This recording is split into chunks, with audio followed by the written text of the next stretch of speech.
திருவிழா கொண்டாட்டத்திற்காக சென்ற இளைஞருக்கு நேர்ந்த கொடூரம். நம்பி வந்தவரை திட்டம் போட்டு கொன்று புதைத்த தொழிலதிபர். ராஜஸ்தான் மக்களை அதிர்ச்சிக்குள்ளாக்கியுள்ள சம்பவத்தின் பின்னணி என்ன?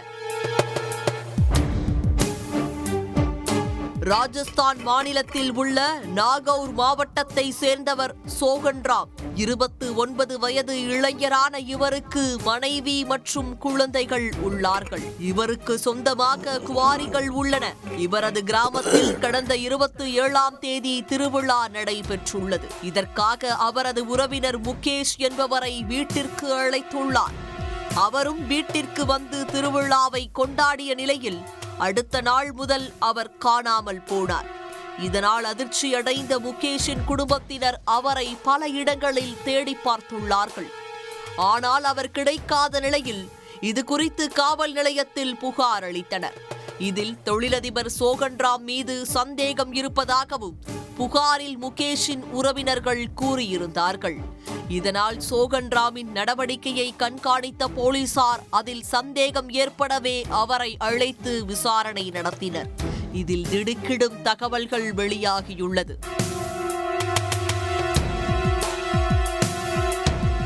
சோகன்ராமின் மனைவிக்கும் உறவினர் முகேஷுக்கும் இடையே திருமணத்தை மீறிய உறவு இருந்து வந்ததாக கூறப்படுகிறது. இது சோகன்ராமுக்கு தெரிய வரவே கடும் கோபமடைந்துள்ளார்.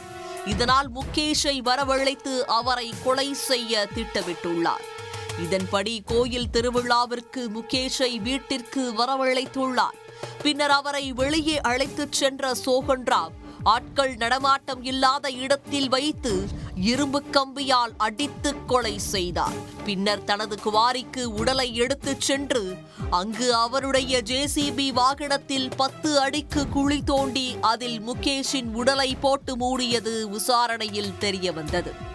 சம்பவ இடத்திற்கு சோகன்ராமை அழைத்துச் சென்ற போலீசார் அங்கு புதைக்கப்பட்ட இடத்திலிருந்து முகேஷின் உடலை தோண்டி எடுத்து பிரேத பரிசோதனை செய்தார்கள்.